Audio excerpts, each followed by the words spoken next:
Incredibly, the Democrats are here to condemn President Trump's recent strikes against narco-terrorists operating in our backyard.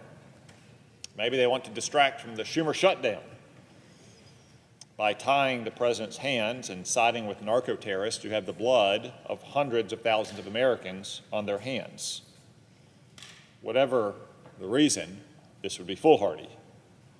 If you think I'm exaggerating here, let me remind you of the kind of depraved savages we're dealing with.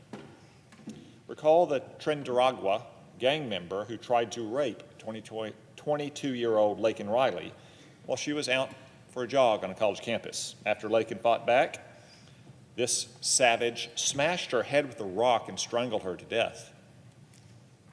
Also recall the two Trinidad gang members who, after being released into our country by Joe Biden, raped and murdered 12-year-old Jocelyn Nungare.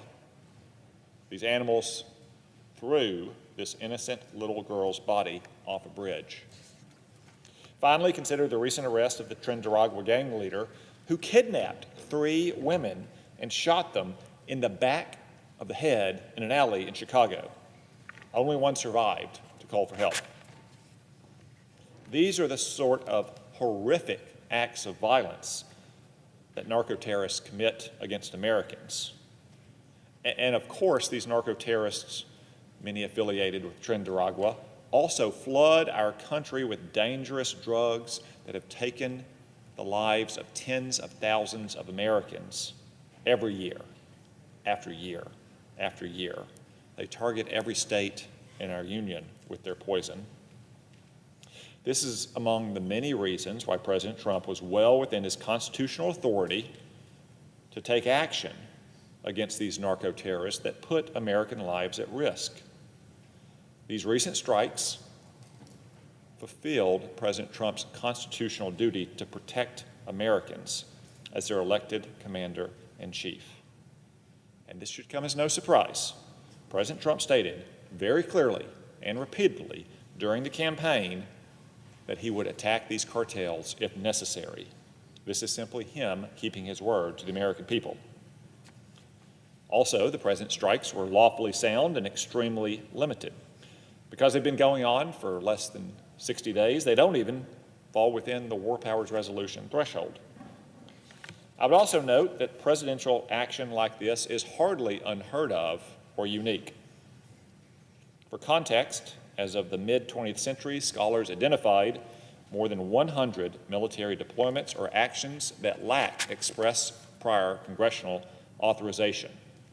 I could go back to the beginning of the Republic with the Barbary pirates off the coast of North Africa. But there's another example, much closer in time, and, for that matter, on the border. That would be President George H.W. Bush's decision to invade and topple the government of Panama in 1989 without prior congressional approval. He ordered 12,000 American troops into that country. We toppled Panama's illegitimate regime, we apprehended the country's dictator, and he spent the rest of his life in foreign custody. Now, let's compare these two cases. In both cases, you have the leader of a country that is indicted by the United States courts for drug trafficking. In both cases, that leader is not recognized by the United States government as the legitimate leader of his country.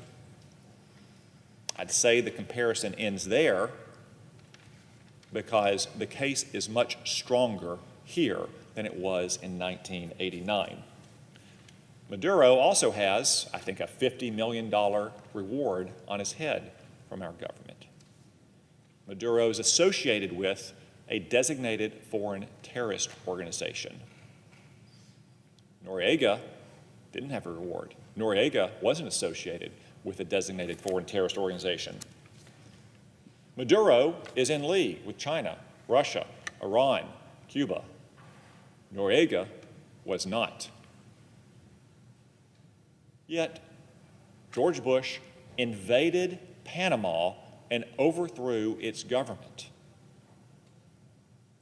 I don't hear many Democrats in retrospect saying that this was an unwise action or made our country less safe. And somehow Donald Trump is doing those things merely by striking a few boats of drug traffickers in international waters.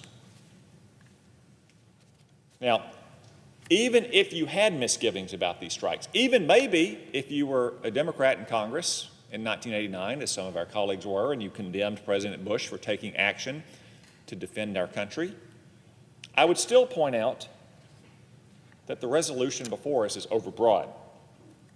The resolution prevents the President from taking offensive action against any foreign terrorist organization designated on or after February 20th of this year. This includes the Iranian-backed Houthi terrorists in Yemen. It appears our Democratic friends have forgotten that the Houthis are responsible for at least 150 attacks against the United States and allied naval and commercial ships, which have killed at least 3 people. These terrorists have also targeted our friends in Israel, Saudi Arabia, the United Arab Emirates, mostly civilians for that matter. So if the Democrats had their way, President Trump would not be able to, for example, strike a secret meeting of senior Houthi leaders. Wouldn't be able to strike imminent attacks on our friends in countries like Israel, Saudi Arabia, or United Arab Emirates. I think we should all agree that we want our president, when terrorists are gathered together, for the purpose of planning attacks against American civilians, our troops, or our friends abroad, to have the authority necessary to take action. Now, the Democrats claim, oh, there's a carve-out in our resolution. Oh, we have a saving clause. We have a rule of construction that says our troops can defend themselves. Once again, they're misleading the American people. I invite you to read it closely. It may allow our sailors to defend themselves if these Houthi terrorists shoot a missile or a drone directly at their ship, but it absolutely ties the president's hands if, for instance, we have intelligence about a senior meeting of Houthi terrorist leaders. It absolutely ties the president's hands from protecting our friends in places like Jerusalem and Riyadh and Abu Dhabi. There's no question about that. It's the black letter of the resolution. It only goes for about 3 lines. I'd invite anyone to read it, and you'll understand that the Democrats are once again dissembling. No reasonable person denies the authority of the president to strike a terrorist threat on foreign soil. Yet the Democrats are here tonight questioning the president's authority to do the exact same thing in our own backyard, in international waters, no less, not even foreign territory. This is a dangerous double standard. Therefore, Mr. President, I encourage my colleagues to vote no on this resolution and to get back to the more pressing business of reopening our government. Mr. President, I yield the floor.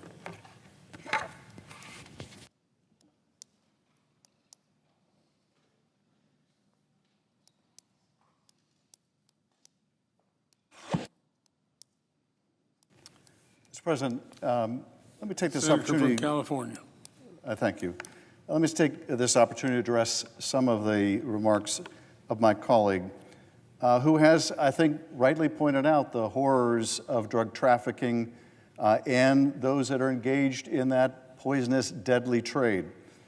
I agree with that. We should do everything we can to fight back against those who are trying to traffic that poison into this country. But here's the thing, and I agree with him about the murderous dictator that is Maduro. But here's the thing.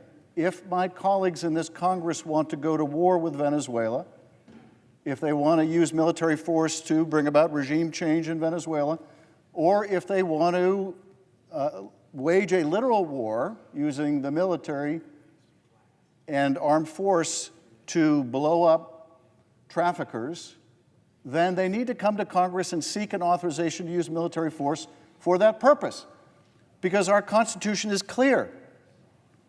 There are essentially 3 circumstances in which we can constitutionally use force. One is if the Congress declares war. We have not declared war on Venezuela. We have not declared a literal fighting war using military troops either, or we authorize the use of military force. We have not done so. Now, the third circumstance in which a president is authorized to use force is in the event of imminent threat of attack from our adversaries. And that is simply not the circumstance here. Instead, what the administration seems to be relying on is a claim that it has the power somehow to put organizations on a list and go after them wherever they may be without the approval of Congress.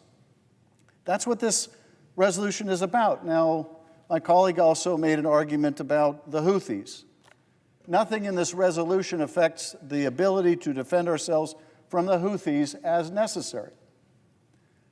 The president and the former presidents who have taken action against the Houthis have not done so on the basis of the Houthis being added to some list. Being added to a list, even a foreign terrorist organization list, empowers an administration to put sanctions on that organization, but being placed on a list by the executive does not give any greater authority to use armed force against an organization.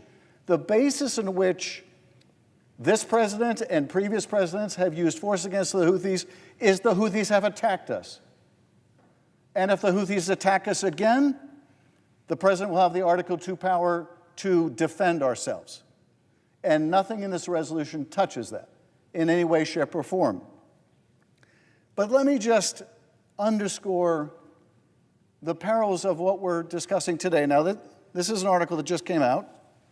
I don't have the chance to vet it. Colombian president claims U.S. bombed Colombian boat in strike off Venezuela.